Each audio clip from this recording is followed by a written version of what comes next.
ዛሬ በሚገባ ተመግቤያለሁ፣ መድኃኒቴን በሰዓቱ ወስጃለሁ፣ ሁሉም ነገር በትክክል አከናውኛለሁ ብለው አስበው ያውቃሉ? ነገር ግን ጠዋት ሲነቁ የደም ስኳር መጠን ባልተጠበቀ ሁኔታ ከፍ ብሎ ያገኙታል። ምክንያቱ ምንድነው? እኩለ ሌሊት ላይ ኬክ አልበሉም፣ ሕክምናውን አልዘለሉም። ታዲያ ምን ተፈጠረ? የምሽት ልምድዎ ሳያውቁት የስኳር መጠንዎን እየጨመረው ይሆን? ዛሬ በሌሊት የደም ስኳር መጠን ለምን እንደሚጨምር ከጀርባው ያለውን ሳይንሳዊ ምስጢር በዝርዝር እንፈትሻለን። በቆይታችንም አንደኛ፣ በሌሊት የስኳር ባህሪ ለምን እንደሚቀየር፣ ሁለተኛ፣ ዘግይቶ መመገብ በሰውነታችን የኃይል አመራረት ወይም ሜታቦሊዝም ላይ ያለው ተጽዕኖ፣ ሶስተኛ፣ ስለ እንቅልፍ እና ኢንሱሊን የቅርብ ጊዜ ጥናቶች ምን እንደሚሉ፣ አራተኛ፣ የንጋት ክስተት ወይም ዳውን ፌኖሜነን እውነታው ምን እንደሆነ እና ከሁሉ በላይ ደግሞ ይህን ለመከላከል በተግባር ምን ማድረግ እንዳለብዎት እነጋገራለን። ይህ ግምት አይደለም፣ የሰውነታችን የተፈጥሮ ሳይንስ ነው። ይህ የሰውነታችን የሰዓት ዑደት ወይም ሰርካዲያን ባዮሎጂ ነው። ጤናውን ለመጠበቅ የሚረዳ ሳይንሳዊ ዕውቀት በቀላል መንገድ የቀረበበት ቪዲዮ ነው። ወደ ፋርማኮን ጤና እንኳን በደህና መጡ። ወደ ዝርዝሩ እንለፍ። ዘግይቶ መመገብ የደም ስኳርን የሚጨምረው ድምፅ አልባው ጠላት። አንድ ሁኔታን አብረን እናስብ። ከምሽቱ 3 ሰዓት ከ30 ላይ እራት ተመገቡ እንበል። ምግቡም ሩዝ፣ ዳቦ ወይም እንጀራን ያካተተ ነው። ከ1 ሰዓት በኋላ ማለትም በ4 ሰዓት ከ30 ላይ ወደ መኝታው አመሩ።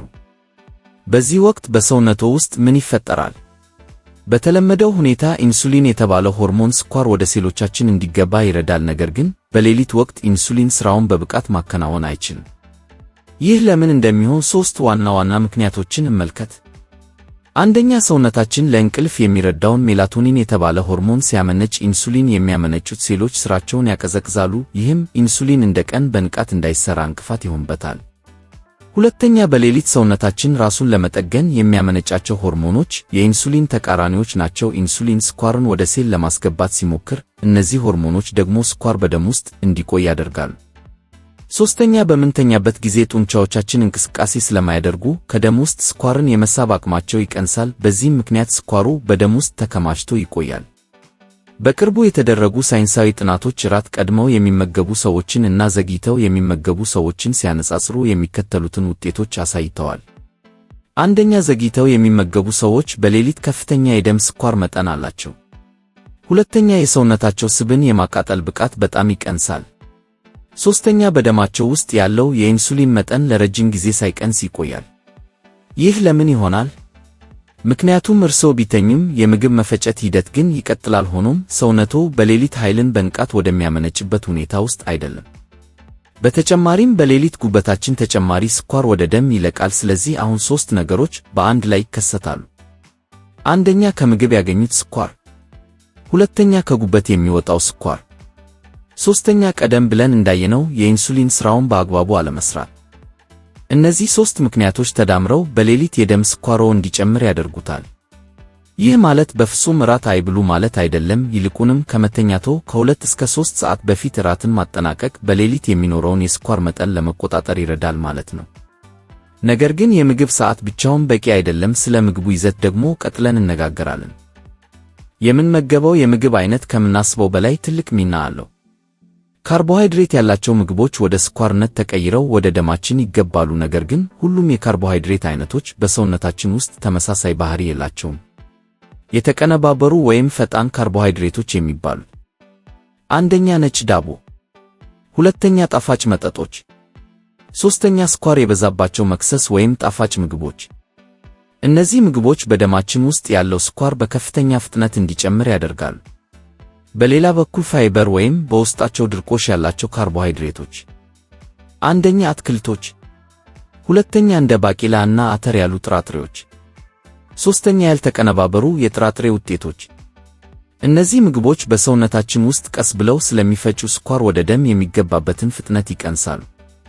ጥናቶች እንደሚያሳዩት ዘግይቶ የሚወሰድ እና ከፍተኛ ስኳር ያለው ምግብ በሌሊት የደም ስኳርን ለረጅም ጊዜ እንዲቆይ ያደርጋል። ይህ የሚሆነው ከሚከተሉት ይዘቶች ጋር ካልተመጣጠነ ነው።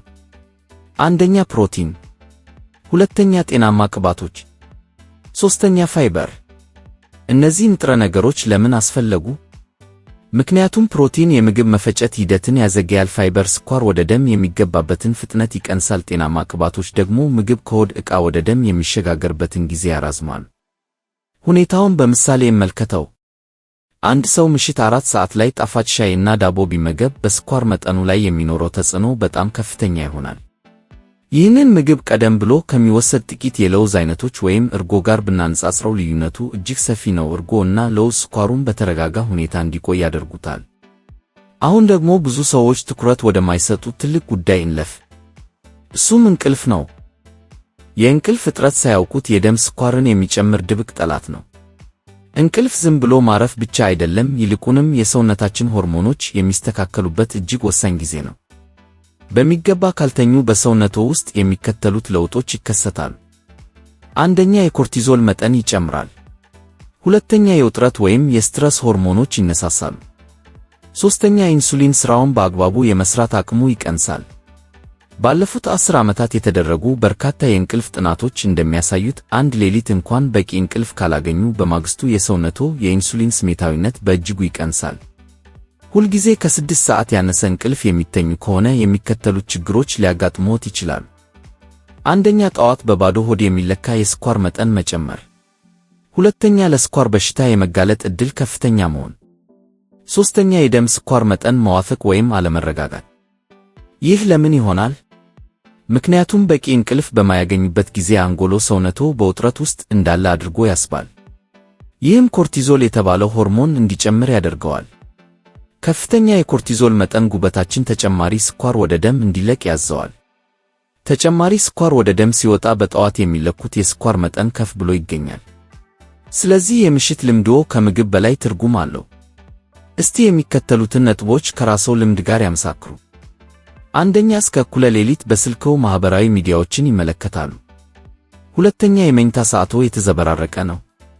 ሦስተኛ፣ በሌሊት በተደጋጋሚ ይነቃሉ። ከስልክ የሚወጣው ሰማያዊ ብርሃን ሜላቶኒን የተባለውን የእንቅልፍ ሆርሞን ያዘግያል። የሜላቶኒን መዘግየት ደግሞ የሰውነታችንን የተፈጥሮ የሰዓት ውደት ያበላሻል። የተበላሸ የሰዓት ውደት ደግሞ በቀጥታ የደም ስኳር አመራረታችንን ይጎዳል። ይህ ግምት ወይም ተራ ወሬ አይደለም፣ በሰውነታችን ውስጥ በተግባር የሚከሰት ሳይንሳዊ ሂደት ነው። አሁን ደግሞ ብዙ ታካሚዎች ወደሚፈሩት አንድ ትልቅ ጉዳይ እንለፍ። የንጋት ክስተት። ያልበሉትን ስኳር ጠዋት ለምን ያገኙታል? አንድ አስገራሚ ሁኔታ እንመልከት። በሰላም ተኝተዋል፣ ምንም አይነት ምግብ አልተመገቡም። ነገር ግን ከሌሊቱ 11 ሰዓት አካባቢ የደም ስኳርዎ ይጨምራል። ይህ ሁኔታ የንጋት ክስተት ወይም በሳይንሳዊ ስሙ ዳውን ፌኖሜነን ተብሎ ይጠራል። ይህ ሙሉ በሙሉ ተፈጥሯዊ ሂደት ነው። ሰውነታችን ልክ እንደ ዘመናዊ ኮምፒውተር እኛ ከእንቅልፋችን ከመነሳታችን በፊት ራሱን የማስነሳት ሂደት ያከናውናል። ከሌሊቱ 9 ሰዓት ጀምሮ አንጎላችን ለሰውነታችን ተነስ፣ ለዕለቱ ሥራ የሚሆን ኃይል አዘጋጅ የሚል ትዕዛዝ ይሰጣል። በዚህም ምክንያት ከሌሊቱ 10 ሰዓት እስከ ጠዋት 2 ሰዓት ባለው ጊዜ ውስጥ ሰውነታችን የሚከተሉትን ሆርሞኖች ያመነጫል። አንደኛ፣ ኮርቲዞል። ሁለተኛ፣ የእድገት ሆርሞን።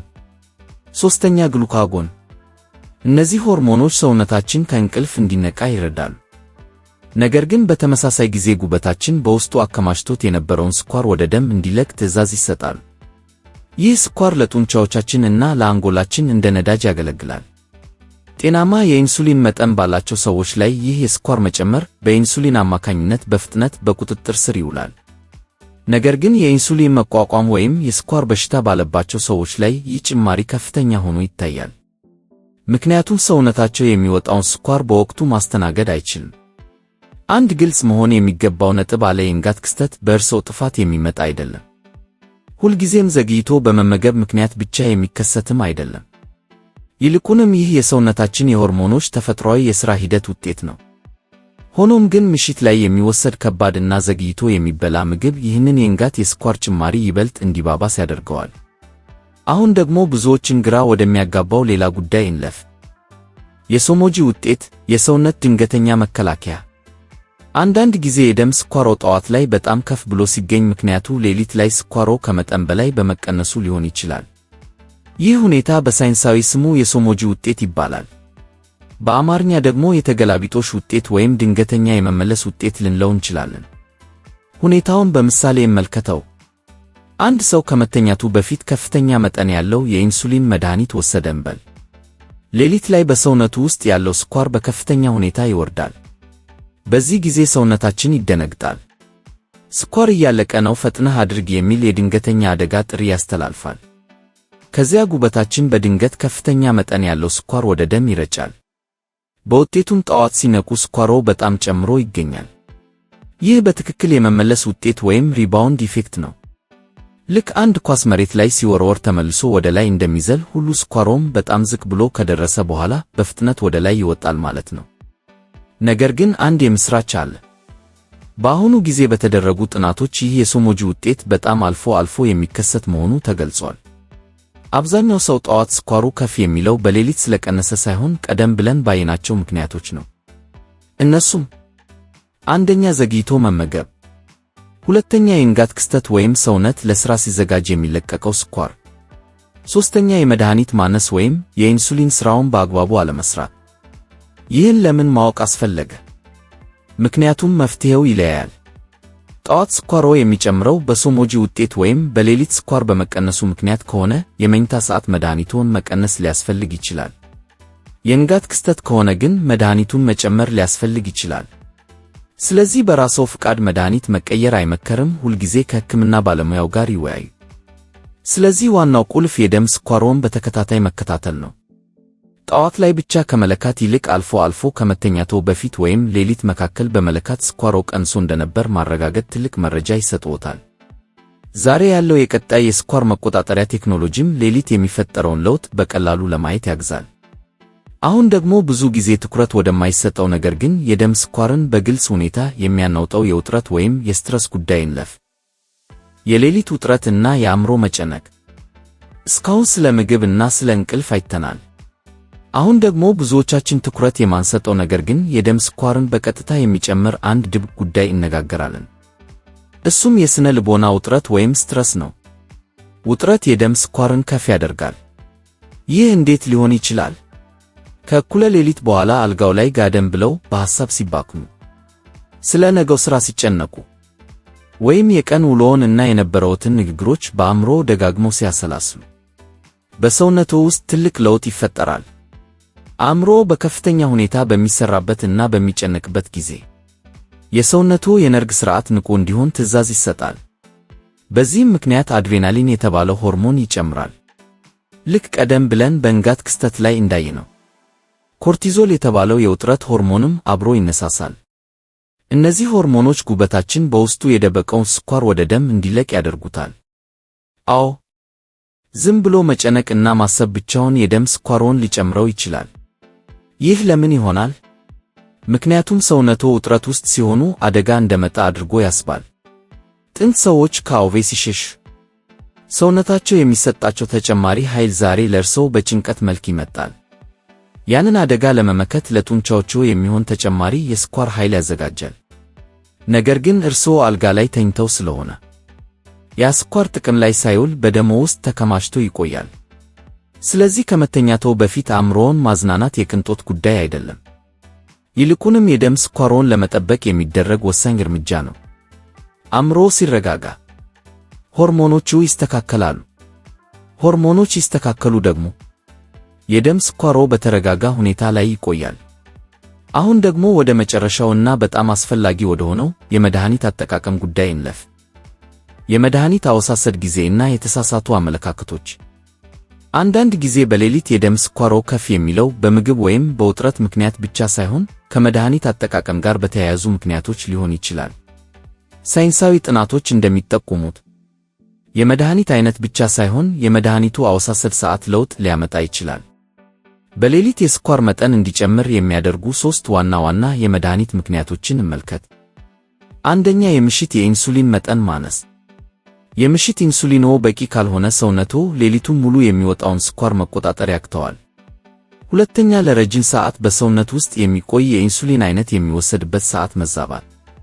ይህ አይነቱ ኢንሱሊን በሰውነቶ ውስጥ ለ24 ሰዓት ያህል ወጥ የሆነ የስኳር መጠን እንዲኖር ታስቦ የተዘጋጀ ነው።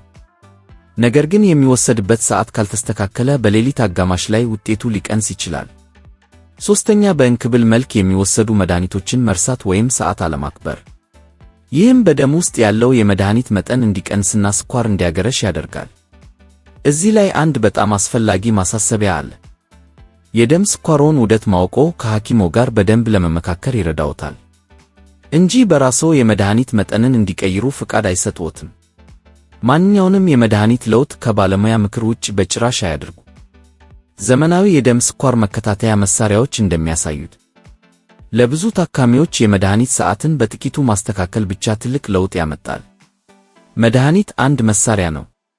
ነገር ግን የአኗኗር ዘይቤዎ እና የመድኃኒት አወሳሰድ ሰዓትዎ የመድኃኒቱን ውጤታማነት ሊጨምረው ወይም ሊቀንሰው ይችላል። አሁን ደግሞ እስካሁን ካየናቸው ችግሮች ተነስተን ወደ መፍትሄዎቹ እንለፍ። ዛሬ ምሽት ምን ማድረግ ይችላሉ? ተግባራዊ መፍትሄዎች። እስካሁን ድረስ የደም ስኳርን የሚጨምሩ ምክንያቶችን አይተናል። አሁን ደግሞ በምርምር የተደገፉ እና ዛሬ ምሽት መጀመር የሚችሏቸውን ተግባራዊ መፍትሄዎች እንመልከት። አንደኛ፣ የራት ሰዓትዎን ቀደም ያድርጉ። ከመተኛትዎ ቢያንስ ከ2 እስከ 3 ሰዓት በፊት እራትዎን ለማጠናቀቅ ይሞክሩ። ለምሳሌ በ5 ሰዓት የሚተኙ ከሆነ እራትዎን በ2 ሰዓት አካባቢ ቢመገቡ ሰውነትዎ ስኳሩን ለማስተናገድ በቂ ጊዜ ያገኛል። ሁለተኛ፣ የምግብዎን ይዘት ያመጣጥኑ። በምሽት ምግቦ ላይ ፕሮቲን እና ፋይበርን ይጨምሩ። በሌላ በኩል ነጭ ዳቦ እና ጣፋጭ መጠጦች ያሉ ፈጣን ካርቦሃይድሬቶችን ይቀንሱ። ለምሳሌ በዳቦ ምትክ ጥራጥሬዎችን እና አትክልቶችን ማዘውተር በሌሊት የሚኖረውን የስኳር መረጋጋት ይረዳል። ሶስተኛ፣ ከእራት በኋላ ጥቂት ይራመዱ። ከ10 እስከ 15 ደቂቃ የሚደረግ መጠነኛ እርምጃ ጡንቻዎቻችሁ ስኳርን ከደም ውስጥ እንዲወስዱ ይረዳቸዋል። ይህ ማለት ከባድ ስፖርት ማለት አይደለም። በቤቶ ውስጥ ወይም በግቢው ውስጥ የሚደረግ አጭር የእግር ጉዞ ብቻውን ትልቅ ለውጥ ያመጣል። አራተኛ፣ የስልክ እና የቴሌቪዥን ብርሃንን ይቀንሱ።